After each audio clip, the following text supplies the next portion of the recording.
A nova série da Netflix, Monstros, a história de Ed Gein, é uma mistura tão grande de informação e desinformação que tem momentos com episódios extremamente cansativos que a gente acaba ficando em Nárnia e esquecendo o que está acontecendo em tela. E aí, como vocês estão? Tudo bacana? Eu sou a Cássia e hoje a gente vai falar um pouquinho aí sobre a nova série do Ryan Murphy, né? E da antologia Monstros, sobre a história do Ed Gein e que... enfim, bora comigo, só vem. Cola na minha mão, segura na minha mão e vamos com nós, porque olha, se tudo podia dar errado, deu. A maioria de vocês que estão vendo aqui o vídeo, com certeza já deve ter ouvido falar, né, sobre a série Monstros, né, do Ryan Murphy, né, que é o mesmo, né, criador lá de American Horror Story. E ele veio primeiro com Dahmer, depois com a história dos irmãos Menendez e agora ele tá vindo com a história, né, do Ed Gein. Pra quem não sabe, Ed Gein foi um assassino, digamos assim, ele não chegou a ser considerado um serial killer, até porque na época que ele cometeu os crimes ainda não se existia essa terminologia, né? Mas ele foi um assassino, alguns poderiam dizer psicóticos ou até mesmo psicopata, embora ele não tenha diagnóstico de psicopatia, tá? Vamos deixar isso bem claro. Que aterrorizou ali o Wisconsin, lá nos Estados Unidos, durante a década ali dos meados de 50, 60, mais ou menos por ali, nessa época. E a história, né, a nova temporada de Monstros vai relatar sobre a história desse personagem, né, personagem da vida real. Só que é aí que a gente começa a ter alguns problemas. Por quê? Porque a série, ela é vendida como a história do Ed Gein. Só que quando você sabe sobre a história, você começa a assistir a série e você olha assim e fala: oi? A gente tá falando do mesmo personagem? Assim, a gente tá falando da persona Ed Gein ou foi criado tudo? Porque a série não passa de uma mera ficção, tá? Além da série, se você tiver 10% da história real, é muito. Então, pra mim, o problema começa desde aí. Começa a partir do ponto onde você vende aquilo como retratando a história real, sendo que a história real, ela, além de ser distorcida, ela não é real. Porque você usou apenas 10% do que realmente aconteceu, colocou em tela, distorceu todo o resto, e sem falar que, ao meu ver, algumas coisas com respeito às vítimas dele e com respeito a algumas outras pessoas foram completamente desrespeitosas. Tá, mas vamos lá. O vídeo, primeiro de tudo, vai ter spoiler, tá? Então, assim, se você ainda não assistiu a série, eu recomendo que você não assista mais o vídeo, porque vai ter spoiler. Então, a não ser que você goste de spoiler, não se importe com spoiler, não tem problema. Então, assiste, porque a gente vai falar um pouquinho sobre. E o outro ponto é, o vídeo não é pra falar sobre a história do Ed Gein, tá bom? Se você quer saber um pouco mais sobre a história real, sobre o que realmente aconteceu, quem realmente era Ed Gein, o dossiê sobre a psicanálise e a psique do Ed Gein, eu vou deixar pra vocês um link de um vídeo aqui, que é um vídeo que é o meu canal secundário, tá? Que é só baseado em True Crime, que é o dossiê do mistério, e lá eu conto pra vocês direitinho toda a história do Ed Gein, desde quando ele era criança até o momento em que ele é preso, pra vocês entenderem todo o contexto, tá? Então, se vocês quiserem ir lá assistir primeiro esse vídeo, pra depois voltar pra aqui pra gente falar sobre a série, fica à vontade e eu agradeço. E se você não é inscrito aqui, se inscreve pra mais vídeos como esse. E lá também, se você não conhece o dossiê de mistério, corre lá, se inscreve lá, beleza? Bom, vamos lá. A história basicamente começa com Ed e sua mãe, Augusta, né? Ali já você nota que tem uma dependência emocional muito grande do Ed com respeito à sua mãe. E você também nota que ela também não é uma mãe um tanto quanto normal, digamos assim. Você nota que ela é bastante abusiva, você nota que ela trata ele com muito escárnio, com palavras muito duras. E você vê que ele é um homem já formado, mas ele tem uma certa infantilização. A começar pela própria voz dele, né? O tom ali da voz dele já dá que, pra mim, em certos momentos, até irritante. Mas aí você vê que ela também ela faz todo um envolto sobre ele e seu irmão, porque ele tem um irmão também, o Henry, onde eles não podem tocar nas mulheres porque as mulheres são atos de pecado, eles não podem liberar a semente deles, por assim dizer, e ela acha que, e faz com que eles pensem que ela, como mulher, é a única mulher ali que presta. Todos os restos são Jezebel, perdão, ou Pandora, como ela quer se referir. Inclusive, ela fala tanto isso que eu acho que quem nunca ouviu esses termos aprendeu e não vai sair da cabeça, porque a cada 10 segundos o que ela fala é sobre isso. A série começa mostrando ali, né, quem é o Ed, quem é a Augusta. Depois chega o irmão dele, que tem uma aparição assim ínfima, mas que deveria ter sido um personagem mais bem aprofundado. Ele acaba discutindo com o Ed, porque ele a diferença do Ed, ele não quer mais essa dependência da mãe dele, ele quer ter uma vida normal, digamos assim, porque a mãe criou os dois completamente isolados de tudo.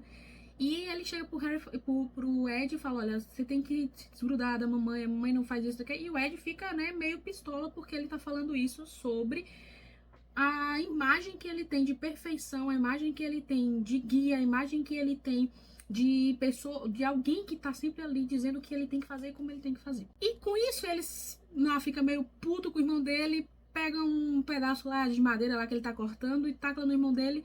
Só que aí você começa a ver ali que ele tem aquela sensação de que dá a entender que ele não sabe muito bem o que ele tá fazendo, porque aí ele vai e conversa com o irmão dele, e do nada o irmão dele levanta, acorda e você acha que tá tudo certo, né?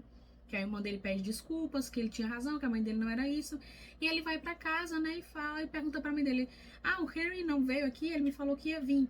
Aí quando ele volta no celeiro, que o irmão tá lá ainda caído, aí ele se dá conta, né, do que aconteceu. Aí eu acho que realmente eu matei ele, né? E ele vai tentar se livrar do corpo com respeito a isso. Começa pra mim a complicação um pouco ali sobre a série, que aí teve algumas pessoas que disseram que o problema da série foi porque ela foi muito gore. Não acho que esse seja um problema realmente, porque assim, se você tá retratando algo sobre um personagem que teve, né, uma pessoa que teve atos um tanto quanto gore, ok, você vai ter que apresentar isso. Eu acho que o Ryan Murphy, ele faz muito isso desde American Horror Story. Então, assim, não sei por que isso seria um problema e por que isso traria um pouco a série ser ruim. Não acho que esse seja o problema. Pra mim, o problema real da série é que ela começa a querer juntar a história do Ed, mesclando com as inspirações que foram ter futuramente do universo cinematográfico, né, como a gente vai ter o Psicose, que na verdade o Psicose nem tem nada sobre isso na literatura, nem do cinema, nem na literatura, por assim dizer, que foi baseado na história do Ed Gein. Só que a série faz entender que sim, porque, para quem não sabe, Psicose ele foi um livro, e o Alfred Hitchcock, ele compra os direitos do livro, né? E ele, assim, ele literalmente ele põe sua fortuna, aposta tudo naquele livro, porque ninguém achava que aquilo seria um sucesso. E ele fala assim: isso aqui vai ser um sucesso, eu vou apostar. E ele compra os direitos autorais do livro para o livro não ser lançado antes do filme dele. Né? E o que a gente vai saber futuramente é que sim, a Psicose, né, do Hitchcock, ele foi toda uma revolução e influencia, inclusive, até hoje, né, os cinemas da parte de terror. Só que a série ela vai colocar como se Psicose tivesse sim, absolutamente sim, sido inspirado na história do Ed Gein. E até onde se sabe não tem nenhuma comprovação sobre isso. E duas histórias mais que a gente tem também, que ali falam que foram inspiradas, é o Massacre da Serra Elétrica, que até tem uma certa semelhança, né? Porque a gente é apresentado ao Leatherface, que ele faz, né? Máscaras com peles humanas e tal. E mais posterior a gente vai descobrir que o Ed faz isso também. Só que assim, ele faz diversas coisas com pele humana, mas em nenhum momento acredita-se que ele se vista com essas peles, como a série retrata, que é um momento tanto quanto, na minha opinião, desnecessário. Ou que ele use máscara, ou que ele se vestisse como a mãe dele, ou que ele se vestisse como mulher. Em nenhum momento da história do Ed Gein, que se é conhecido, é apresentado isso, né? E também a gente tem a outra ficção, que é o Buffalo Bill, do Silêncio dos Inocentes. E esse do Buffalo Bill não teve tanto quanto o do Psicose, nem tanto da Massacre da Serra Elétrica. E tinha momentos em que ele queria colocar, em que o Ryan Murphy colocava coisas do Ed Gein misturado com coisas ou do Psicose, ou com coisas do Massacre, que tinha uma vez que você olhava assim, você não sabia mais o que a história queria trazer. Aí, o outro ponto que a gente chega é que ele começa a mostrar que o Ed, ele gostava muito de ler alguns quadrinhos na época da Segunda Guerra Mundial ali, que mostrava, inclusive, onde era retratado sobre uma personagem que chamava a Ilse Koch, que ela ficou também muito conhecida porque ela era esposa de um dos generais de uma galera lá que não pode ser muito dita, enfim. Ela era esposa dele e ela era muito cruel, e ela era conhecida como uma pessoa que fazia objetos com pele humana. E eles meio que retratam como se isso tivesse sido uma inspiração para o Ed fazer o que ele ia vir fazer posteriormente. E sim, realmente, ele faz isso, e ele lia alguns quadrinhos, é relatado na história dele que ele lia, assim, alguns quadrinhos, mas a forma como eles colocam em cena, por exemplo, na verdade, aquela cena onde muitas pessoas, e você dá a entender que estão como zumbis ali correndo no campo, enquanto ele tá lá no trator. Pessoas essas que a gente sabe lá que, né, da época da Segunda Guerra Mundial, de pijaminha listrado, correndo, invadindo a casa. Aquela cena pra mim, ela acrescentou em quê? Em nada. E você mexer com um tema sensível que não tinha a menor necessidade de ser mexido. Sabe?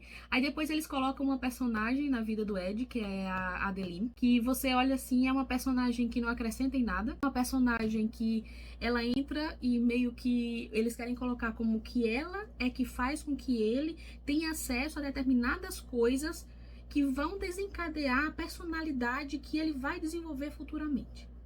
Porque é ela quem apresenta os quadrinhos da Ilse, é ela quem vai apresentar depois uma reportagem sobre uma mulher trans, e o Ed começa a perguntar assim, será? Então ele meio que começa a achar que ele é trans, porque a série começa a colocar como se ele se sentisse no corpo de uma mulher, porque ele gosta de usar a lingerie da mãe dele, gosta de se vestir, sendo que, assim, é uma parte da história que nunca foi nem comentada, que nunca foi relatado sobre isso, e eles usam termos como trans que na época nem existiam. Entende? Aí, junto com isso, ela meio que assim, é conivente com as coisas que ele faz, porque ela sabe disso, é tanto que no final da série ela vai visitar ele. Só que assim, é uma personagem que você olha assim, ali pra ela e... Oi? Tipo, ela tá fazendo o que ali? Ela tá ajudando em quê? Em nada. Em nada, porque ela não acrescenta nada à história. Ela só torna a história mais descoesa e incoerente. Algumas pessoas ficaram na dúvida se ela era uma criação da mente dele ou não, mas não tem como ela ser uma criação da mente dele, porque a gente vê a vida dela lá quando ela vai pra Nova York, e depois já quando ele tá, já no final lá que ele tá no hospital psiquiátrico, que ele tá tratado e tudo, ela aparece lá pra fazer uma visita com ele, então assim, não tem como ser uma questão da criação da mente dele.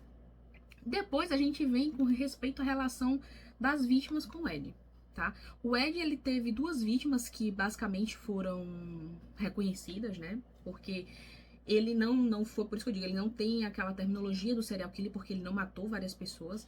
Ele, até onde se sabe, foram duas, né? O irmão fica ali uma suspeita, não se sabe muito bem. Até hoje ele também não falou, ele confessa as duas personagens, né? As duas personagens, perdão, ele confessa as duas mulheres, né? As duas vítimas que ele faz, mas o irmão ele nunca falou nada e as outras também não, né? O que ele fazia muito era a violação de túmulos, né? Ele sim viola vários túmulos, que é a partir daí onde ele vai começar a fazer as cenas, né, um tanto quanto bizarras, que é fazer alguns objetos com pele humana.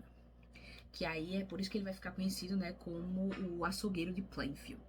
Só que quando eles vão retratar as duas vítimas do Ed, porque é muito interessante a gente perceber na história que as duas vítimas que ele faz, elas são muito parecidas com a mãe dele. É tanto que elas são mulheres de meia idade, muito com características físicas muito parecidas com a mãe dele. A primeira que ele mata, que é a dona de um bar lá, ele mata numa alucinação que ele tá numa festa dada pela Ilsen com um monte de soldados da Segunda Guerra Mundial. Mas assim, não é soldados contra, é soldados a favor. E é muito bizarro porque do nada é meio que ele tenta flertar com ela no início e depois não. Aí ele vai lá, pega a arma, dá um tiro nela, bem na cabeça, leva ela pra casa e assim. Aí depois a segunda senhora que ele faz a mesma coisa, ela é dona lá de uma loja de ferragem. E ele simplesmente chega lá. Na série retrata como se eles tivessem um romance. Sim. Zero respeito com a vítima, eu achei. É uma coisa de anos. Sim, não importa, mas foi uma vítima igual. Aí mostra como que eles têm um romance onde eles se encontram algumas vezes. Ela dá de presente pra ele uma lingerie pra ele se vestir de mulher quando tá com ela. Aí, enfim, ele leva ela, mata ela, leva ela lá pra casa dele. E o filho dela, que era um policial, era um ex-xerife, não lembro, mas ele era um policial, é quem vai lá e encontra, porque ele acaba deixando um recibo lá na loja da senhora, um recibo com o nome dele, então por isso que eles acabam suspeitando e acabam indo lá na casa do Ed. Quando eles chegam lá, eles encontram a mulher, né, lá no celeiro. Ela tá pendurada como se fosse um boi que foi pro abate. Enfim, isso é complicado, porque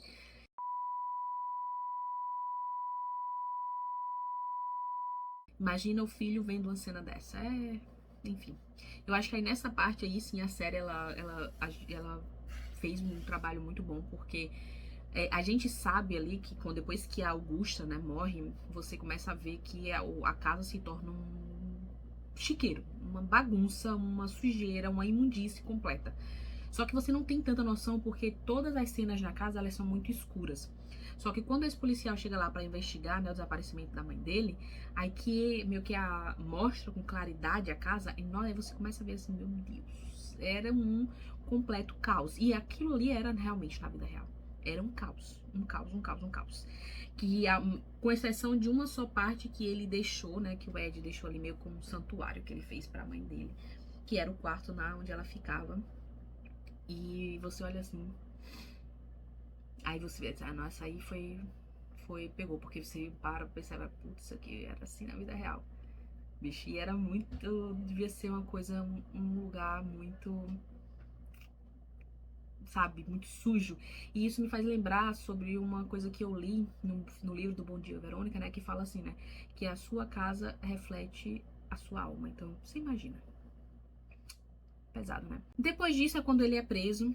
De início meio que ele nega, mas depois ele confessa, né? E ele confessa toda a parte onde ele viola os túmulos, onde ele né, cometeu o assassinato dessas duas mulheres. Só que a série também coloca como se ele cometesse necrofilia. E ele não faz isso, né? O próprio Ed nega isso e não há indícios que sejam feitos isso, até porque depois, quando a maioria dos psiquiatras que vão tratar sobre ele fala que ele tinha uma certa inibição sexual por conta de muitas coisas que aconteceu durante a infância, a repreensão da mãe dele e tudo. Ele tinha um certo problema com a questão sexual e ele mesmo fala que ele não tinha nenhum prazer nisso. Nada, ele não tinha esse prazer que era pra ter um ato sexual, né, ali com um cadáver. Não. E isso fica bem claro na série, né? Quando a Adeline simplesmente decide ir pra Nova York, que ela chega pra ela, olha, eu vou te dar uma pessoa aí que não vai reclamar de nada, e é quando começa a dar a entender, e são cenas bem grotescas, e que aí sim eu achei que não tinha necessidade nenhuma de ser feito isso. Mas enfim, foi feito, né?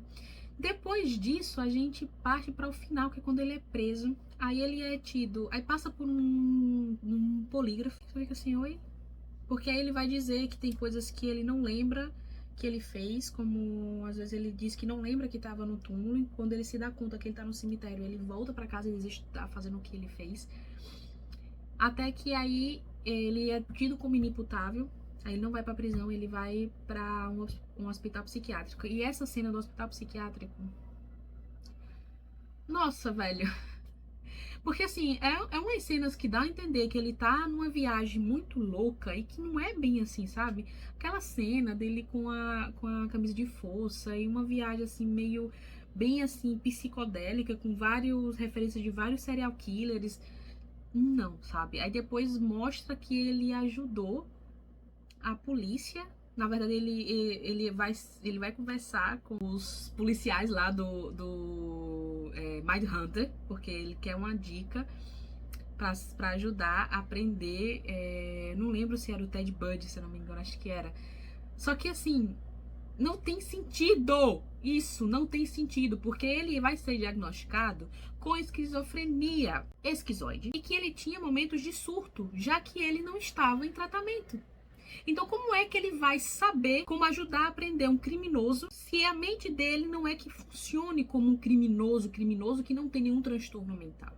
Essa é a diferença, sabe? Isso eu fico assim, não faz sentido. Porque, por exemplo, uma coisa é você pegar um Ted Bundy, que ele não tinha nenhum tipo de transtorno mental, ele só era uma pessoa completamente ruim e um serial killer, do que o Ed Gein. Não diminui as atrocidades que ele fez, mas ele era uma pessoa com um transtorno psicológico, um transtorno psiquiátrico, e um transtorno psiquiátrico sério. Então, como é que ele vai dizer que a gente vai formar uma base de dados para pesquisar futuros serial killer ou futuros assassinos com base no comportamento de uma pessoa que tem um transtorno mental. E que fique bem claro, psicopata não é transtorno mental, tá? Não sabe assim, não faz sentido. Aí depois você tem lá as viagens lá que ele tá falando com a Yulsen. Aí depois ele entra em contato lá com aquela personagem trans que eu falei que a Adeline apresenta pra ele. Aí depois mostra ele conversando com o psiquiatra, até que o psiquiatra chega pra ele e fala: olha, você não falou com elas, você estava falando comigo, eu que estava dizendo isso, só que agora você tá em tratamento, então você tá começando a entender as coisas. Aí ele vira pra ele e fala assim: olha, você não é uma pessoa ruim, você só é uma pessoa doente. Aí pega.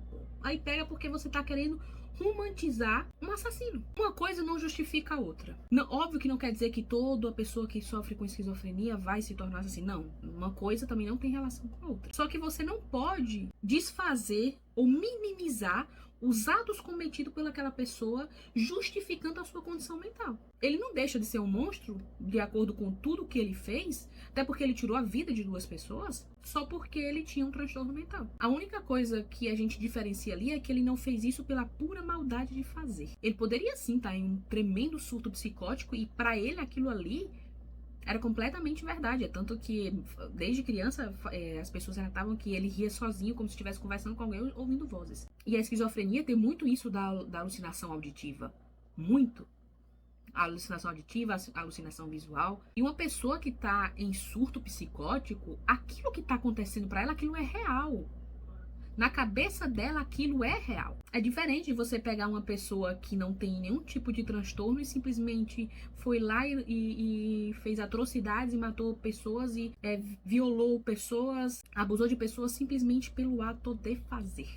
E porque sabia que aquilo não podia, mas ele foi lá, fez e sentiu prazer com aquilo. Mas aí também você vir passar a mãozinha na cabeça e dizer: ai, você é uma pessoa boa, você tem um coração bom, o seu problema é só porque você é doente. Aí isso abre espaço para acontecer o que acontece hoje, que as pessoas cometem inúmeros tipos de atrocidades e justificam querendo ser inimputáveis porque dizem que eu tenho bipolaridade, ou eu tenho esquizofrenia. Então você começa a dar pano para manga, para banalização da violência e para a perda da importância que a vida humana tem. Porque as pessoas começam a justificar os seus atos em base de doenças mentais que são extremamente importantes serem conversadas e são doenças que, se não tratadas, ela muda toda a qualidade de vida do ser humano e de quem te rodeia, como justificativa de pessoas que são simplesmente ruins, que são simplesmente um mal na sua essência. E eu acho que a série peca muito nisso. Aí depois vem com aquele final bem melodramático, que eu fiquei olhando e falei assim: putz, tudo bem, queria fazer bem uma coisa bem ficção, tipo, sabe? Fizesse, mas tirasse do título a história de Ed Gein, porque da história dele não tem nada, nada. Pelo contrário, alimentou o desconhecimento. Não sei se as palavras existem, assim. A desinformação, é isso que eu quis dizer. Ela fez alimentar a desinformação sobre um caso real. Porque muitas pessoas que vão assistir a série, que não conhecem sobre o caso real, vai acabar achando que realmente o que a série está retratando ali é o caso real, é a vida real. E desde que ali não tem nem 10% do que realmente é. Então você vai começar a ter pessoas que vão achar que o que ele fez tá tudo bem, porque, coitadinho, ele tinha um transtorno que não era diagnosticado, não era tratado, ele tinha uma mãe extremamente abusiva, vivia num lar extremamente abusivo, no lar que pode ter traumatizado ele. Sim, tudo isso é importante para a construção da sua pessoa, tudo. A sua primeira infância até a sua fase adulta são coisas que te moldam, isso é fato. Mas uma coisa não justifica a outra. Uma coisa não tira o peso do ato que foi cometido. Aí a gente já tem pessoas que têm sérios problemas em endeusar assassinos. Só porque ele era bonito. Que me importa se ele era bonito, meu filho? Eu não entendo essas mulheres que endeusam assassinos simplesmente pela beleza física. Bicho, o cara matou 10 mulheres ali e tu tá dizendo: eu quero casar com você. Você precisa de terapia, mano, se você pensa isso.